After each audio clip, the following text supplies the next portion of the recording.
Hello traders, welcome back to my channel trading journey. आपका investing और trading journey अच्छा चल रहा होगा, आई होप, और आप अच्छे होंगे। आज के इंटरेस्टिंग वीडियो में मेरे चैनल में आपका स्वागत है। आज हम अगेन एक फंडामेंटल स्टॉक पे बात करने वाले हैं। ठीक है, तो कौन से फंडामेंटल स्टॉक पे बात करेंगे उसके लिए अगेन हम चलते हैं नीचे की वेबसाइट पे। ये आज का ये क्लोजिंग दिखा रहा है, मामूली सा डाउन था, 0.15% का डाउन था निफ्टी। हाँ, नेक्स्ट 50 देखें तो 1.27% का था। मिड कैप जो है 0.17% से गिरा है। Nifty bank flat to negative close हुआ है। फाइनेंशियल सर्विस निगेटिव क्लोज हुआ है। और यदि आज की मार्केट की बात करें तो मार्केट देखेंगे तो 2764 स्टॉक ट्रेडेड हुए, उसमें 843 एडवांस था, डिक्लाइन 1812 था। तो इस स्टेटिस्टिक्स को देखें तो आज मार्केट जो है sideways to down trend, flat to negative बोल सकते हैं हम, या हम नेगेटिव बोल सकते हैं क्योंकि 800 एडवांस है, उससे डबल से भी ज़्यादा डिक्लाइन था। तो आज मार्केट जो है ब्रॉडर मार्केट में गिरावट थी। यदि आप इंडेक्स की बात करें तो मामूली गिरावट थी। तो खैर ये तो एक न्यूज़ चैनल की तरह रिपोर्ट हो गया। अभी हम बात करते हैं कि आज का मार्केट जो है निफ्टी 50 में 23 एडवांस थे, 27 डिक्लाइन थे। यहाँ पे ज़्यादा कोई डिक्लाइन नहीं था, ठीक था। ठीक है, अब इसमें हम देखते हैं ब्रिटानिया, कोटक अच्छा भागा। ब्रिटानिया और कोटक का रिजल्ट काफ़ी अच्छा था, अच्छा भागा।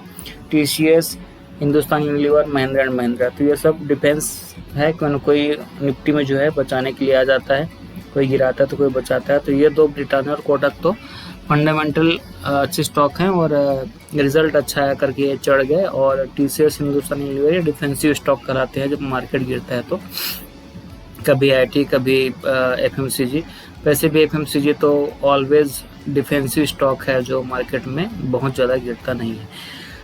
अभी हम बात करते हैं कि हमको आज कौन से स्टॉक की बात करनी है। तो आज हम टॉप लूज़र में देखें निफ्टी 50 में तो ये है टाइटन। टाइटन एक अच्छी कंपनी है, बड़ी कंपनी है। तो और ये गिरा हुआ है ऑलमोस्ट 7%, 7 से 8% का फॉल था। फिर अदानी इंटरप्राइज, कोल इंडिया, BPCL, SBI सब तो गिरा हुआ है। तो खैर आज हमारा स्पॉट लिस्ट में आता है तो सबसे ज़्यादा गिरा हुआ है वो है टाइटन। तो टाइटन की चलते हैं, टाइटन की हम बात करते हैं। तो टाइटन जो है हम ऐड कर लेते हैं और टाइटन के चार्ट में चलते हैं। ठीक, ये है इसका वनडे का चार्ट। ओके, ये इस तरीके से देख सकते हैं आप। तो यदि वनडे का चार्ट देखें तो 2 दिन में, कल ये 3610 के आसपास का हाई था, लगभग 3600 के आसपास का हाई था। वहाँ से आज ये 3250 के आसपास का लो मारा होगा। कितना लो है देख लेते हैं। आज का लो जो दिखा रहा है वो दिखा रहा है 3257, ऑलमोस्ट 3250 के आसपास का। तो 3600 कल का हाई था, वहाँ से 2 दिन में ये 3250 के आसपास का आ गया। तो अच्छा खासा डॉल फॉल हुआ है 2 दिन में। और यदि टॉप से देखें तो टॉप इसका या ऑल टाइम हाई जो दिखा रहा है इसके हिसाब से, तो ये ऑल टाइम हाई दिखाते हैं इसका 3886 रुपया। ठीक है, 3886 रुपया से गिरते हुए 3200 या 3300 के आसपास आ चुका है। तो ऑलरेडी ये अपने टॉप से देखें, ये कितना था, 38 था समथिंग, कितना था 3886, 3900 मान लेते हैं, और ये 3250 के आसपास मान लेते हैं। तो ऊपर यदि टॉप से देखें हम लोग तो 3900 और ये 3300, तो 600 पॉइंट का, कम से कम 600 पॉइंट का गिरावट हुआ ऊपर से। तो 390, मतलब ये हो गया लगभग 15 पॉइंट का ऊपर से डाउनफॉल आ चुका है। ठीक है, अब मार्केट में जो हमारा वनडे का ये टाइम फ्रेम है, वनडे का ये अगर आप मूविंग एवरेज की बात करें 200 डेज़ का है, 50 डेज़ का है, 20 डेज़ का है। तो 20 डेज़ की मूविंग एवरेज में जब तक था तब तक तो स्ट्रॉन्ग अप ट्रेंड में था, वहाँ से कंसोलिडेट किया। 50 डे में शायद रुक जाए, तो 50 डे की मूविंग एवरेज के ऊपर नीचे काफ़ी कंसोलिडेट किया, और यहाँ से यदि ब्रेक करना तो ऊपर तो एक अच्छा खासा रैली दिखाता। लेकिन इसने इसको पिछले 1 सप्ताह के आसपास में डाउनफॉल की तरफ दिया है, और कल और आज में तो इसने बिल्कुल इस रेंज को ब्रेक कर दिया है। ठीक है, आज तो बिल्कुल रेंज को ब्रेक कर दिया और 50 डे मूविंग एवरेज के काफ़ी नीचे आके बंद हो गया। ठीक है, ओके, ये तो हमारा डेली टाइम फ्रेम के हिसाब से है। अब हम वीकली टाइम फ्रेम में देख लेते हैं क्या अंतर आता है। वीकली टाइम फ्रेम के हिसाब से देखें तो 20 डे मूविंग एवरेज को नीचे पार कर चुका है, 50 डे मूविंग एवरेज को भी तोड़ के नीचे आ चुका है, और यदि हम यहाँ पे देखें 200 डेज मूविंग एवरेज जो कि वीकली के हिसाब से वो 2380 रुपये का है। तो यहाँ पे इतना बड़ा फॉल तो नहीं दिखता, लेकिन यहाँ कहीं पे कंसोलिडेट करके थोड़ा नीचे नीचे आके शायद घूम सकता है। ठीक है, और यदि हम मंथली चार्ट की बात करें तो मंथली में और क्लियर होगा। मंथली के हिसाब से यदि हम ये स्ट्रॉन्ग है, अप ट्रेंड में है, वेरी स्ट्रॉन्ग अप ट्रेंड में है मंथली के हिसाब से। यहाँ से ऊपर से डाउनफॉल आया है, तो ये मंथली में 20 डेज मूविंग एवरेज के हिसाब से देखें तो 3069 दिखा रहा है, मतलब लगभग 3050 से लेके 3100 के आसपास का इसका एक सपोर्ट बनता है मंथली में। ठीक है, तो यदि आप मंथली टाइम फ्रेम में देखें तो 3000 से लेके 3050 से लेके 3100 के आसपास का बनता है। ठीक है, एकदम सिंपल सी बात करें तो। ठीक, ये हो गया, और ये तो खैर वीकली हो गया। और यदि हम वन डे के हिसाब से देखें तो इसने ब्रेक करके नीचे आ गया। ठीक, ओके, तो अगर हम वन डे में सपोर्ट देखें तो यहाँ पे रेजिस्टेंस था, इसको ब्रेक करके ऊपर गया था, ये सपोर्ट बना, इसको ब्रेक करके नीचे आ गया। तो ऑलरेडी ये एक तरीके से देखा जाए तो ये सब रेजिस्टेंस जो है वापस जब आता है तो सपोर्ट बन जाता है। तो अगर इसको रुकना होगा तो यहाँ पे कंसोलिडेट करके 1-2% ऊपर नीचे, 2 से 3% ज़्यादा से ज़्यादा ये ऊपर नीचे कहीं पे 3200 से 3300 3400 इस रेंज में कहीं पे घूम सकता है। ठीक है, और इसके बाद कंसोलिडेट करके रुका तो ये धीरे धीरे करके एक बड़ा अप ट्रेंड दिखाएगा, कुछ हफ्तों के बाद में दिखा सकता है, और ये वापस रिज्यूम कर सकता है अपने अप ट्रेंड को। लेकिन उसमें आने के लिए थोड़ा टाइम लग सकता है, क्योंकि टॉप से काफ़ी नीचे आ चुका है, 15 से 18% के आसपास आ चुका है। और यदि इसको भी तोड़ देता है वीकली के हिसाब से तो अगला सपोर्ट बनेगा इसका डेली टाइम फ्रेम के हिसाब से ऑलमोस्ट ये वाला जोन पे है, जो कि आते 3100 के आसपास। ठीक है, तो अब बाइंग करनी कि नहीं करनी है, तो बाइंग करने के लिए मेरा सिंपल सा फंडा है कि जो स्टॉक है वो तो शानदार है, कोई डाउट वाली बात है ही नहीं। ठीक है, डाउट वाली बात क्यों नहीं है वो आप यहाँ पे देखेंगे कि डाउट वाला बात क्यों नहीं है, इसकी बात कर रहे हैं। यदि हम यहाँ से पिछले 10 साल की बात करें तो अभी चल रहा है 2024, 2014 की बात करें। ठीक है, तो थोड़ा बड़ा कर लेते हैं, काफ़ी बड़ा अप ट्रेंड आया था यहाँ पे, ये इसको हम बड़ा करते हैं, इसको और से ठीक करते हैं। ओके, तो यदि हम 2014 में बात करें, ठीक है, 2014 में अगर हम जनवरी की बात करें तो ओपनिंग प्राइस देखें 230 रुपये था। ठीक है, 230, और उसके बाद से ये जो स्टॉक है हमारा यहाँ पे देखते हैं जो अभी चल रहा है। ठीक है, तो अगर हम जनवरी 2024 की बात करें, ठीक है, तो जनवरी 2024 कौन सा आता है, ये आता है, ये ओके, ये वाला आता है। तो ये दिखा रहा है 3600, तो 230 से 3600 के आसपास का, तो कितना गुना हो गया आप समझ सकते हैं। ठीक है, 230 से 10 गुना से भी ज़्यादा हो गया, आप उसको कैलकुलेट कर लीजिएगा। तो स्टॉक तो बहुत बेहतरीन है, कोई दिक्कत वाली बात नहीं है।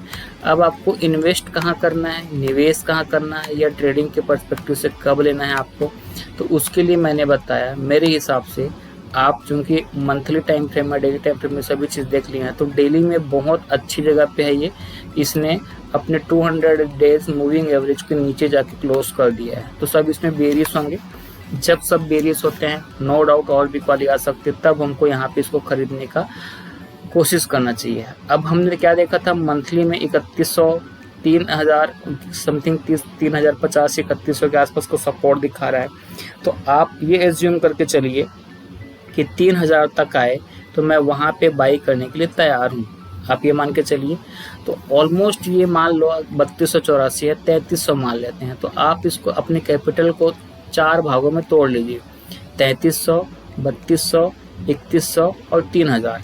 3300 चलो कल, आज तो हम वीडियो बना रहे हैं, कल आपको मिले, ठीक है। वैसे ये शेयर मार्केट पे इन्वेस्ट करना, ट्रेड करना कम्प्लीटली किसी के कहे पे नहीं आना चाहिए, लेकिन जो हमारा एनालिसिस बोलता है, हमारा अनुभव बोलता है, ठीक है, उसके हिसाब से हम बात करते हैं। तो उस हिसाब से आपको पहला किस्त डालना चाहिए।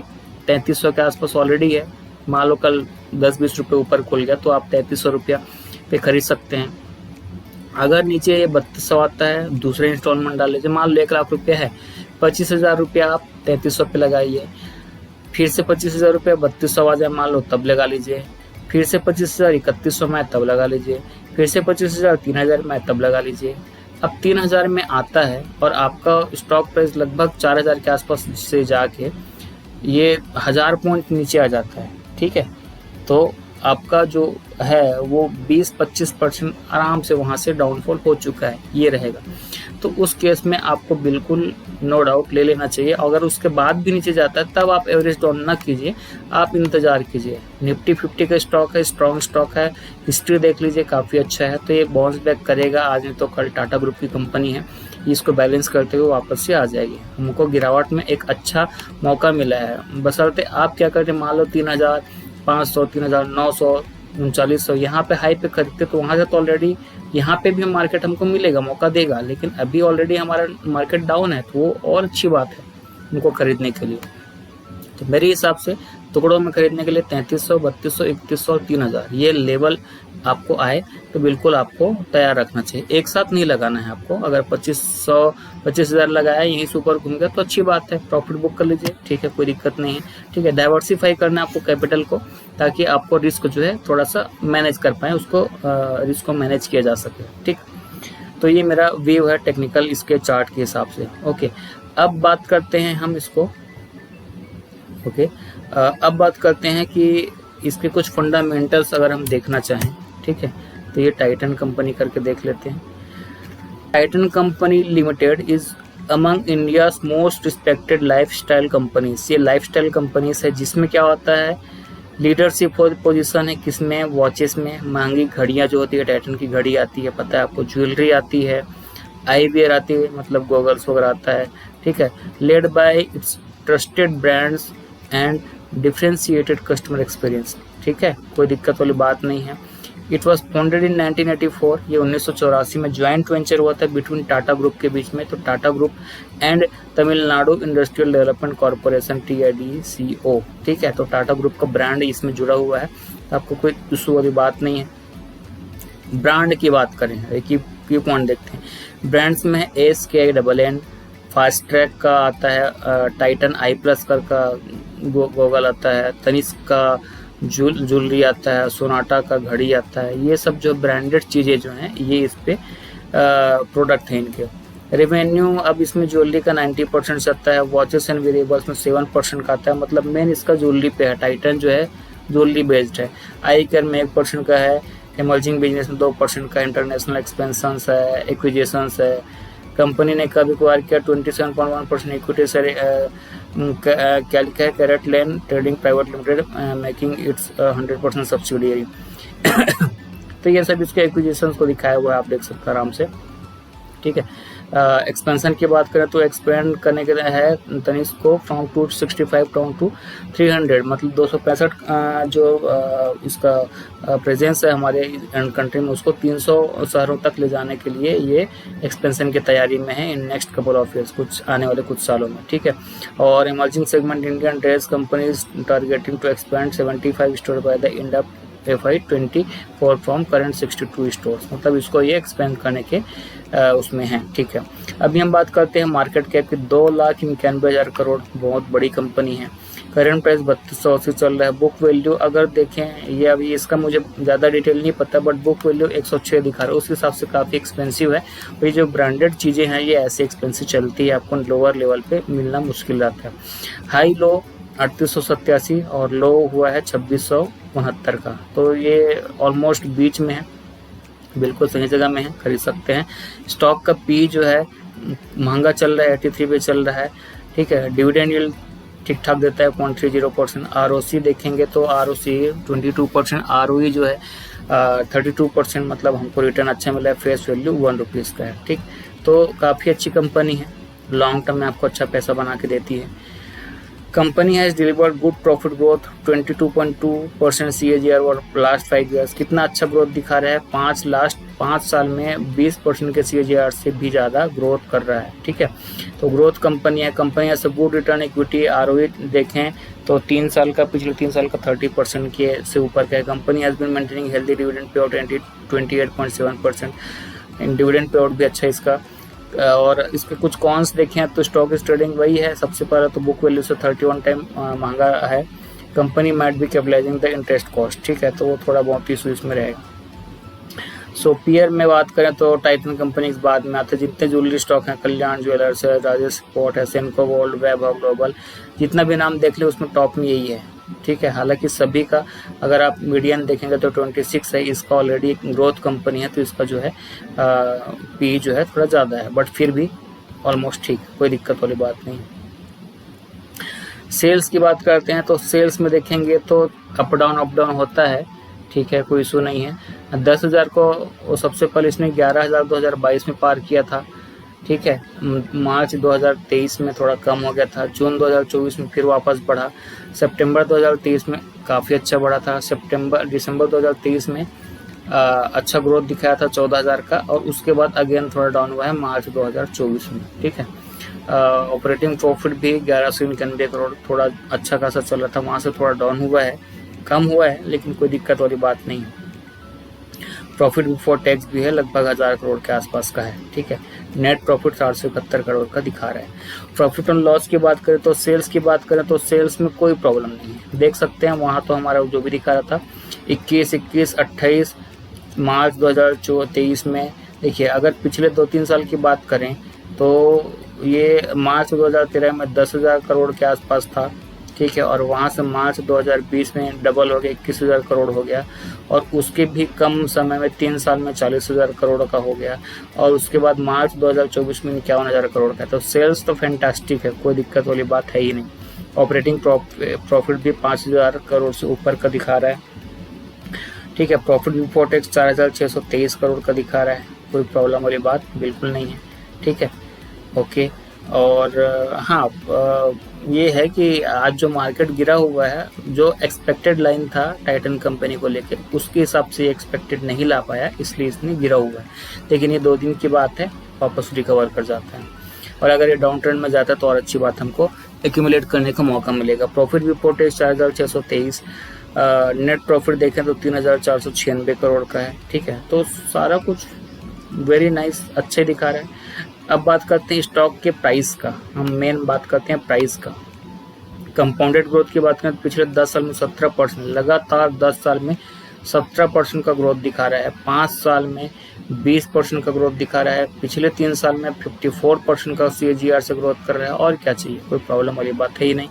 स्टॉक का प्राइस की बात करें अगर हम तो 10 साल में 28%, 5 साल में 25%, 3 साल में 31%, 1 साल में 20%, बहुत शानदार है, बहुत बेहतरीन है, कोई डाउट वाली बात नहीं है।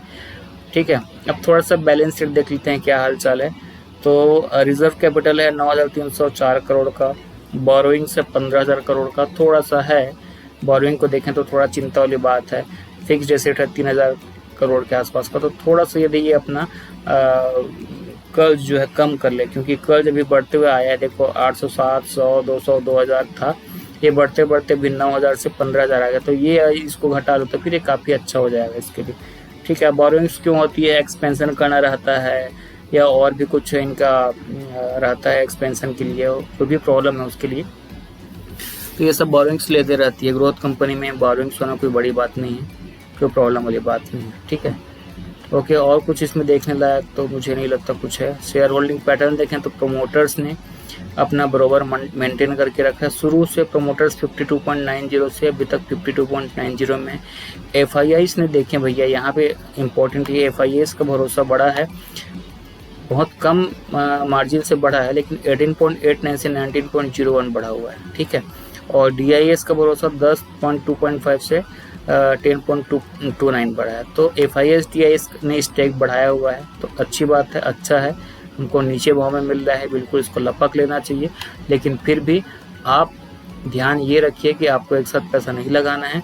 अभी 3300 पे अभी एक बार लगाइए, फिर 3200 पे, फिर 3100 पे, फिर 3000 पे, ये 4 टुकड़ों में कैपिटल बांट लीजिए।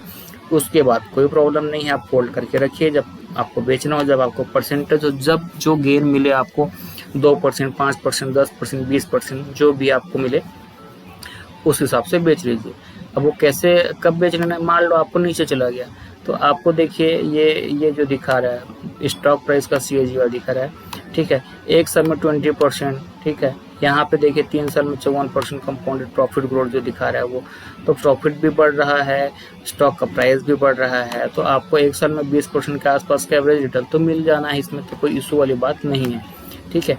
बट फिर भी कितना में आपको गेन लेना है, महीने भर में ही आपको 2-4% मिल गया तो निकल जाए, कोई दिक्कत वाली बात नहीं है। अब देखिए साल का 20%, 24% ऐसा दिखा रहा है, तो आप महीने में ही आपको 2% मिल गया तो आपको निकल जाना चाहिए, ठीक है। अब आपने लॉन्ग टर्म के लिए रखा है, 2-4-6 महीना हो गया, तो अगर 4-6 महीना हो गया तो 10-12% पे आप निकलिए, ऐसा है, ठीक है। तो समय के हिसाब से, टाइम पीरियड के हिसाब से आप उसका परसेंटेज गेन को डिसाइड कर सकते हैं अपने हिसाब से। तो पोर्टफोलियो स्टॉक है, बिल्कुल कोई दिक्कत वाली बात नहीं है, अपॉर्चुनिटी है, ले लेना चाहिए। हमने देखा FIS DIS ने स्टेक बढ़ाया हुआ है, नो डाउट, कोई बात नहीं, कैपिटल को टुकड़ों में बांट लीजिए, अब उसको बिल्कुल शांति से रख लीजिए, जब आपका भाव आए तो बिल्कुल निकल जाइए, प्रॉफिट बुक कर लीजिए, ठीक है।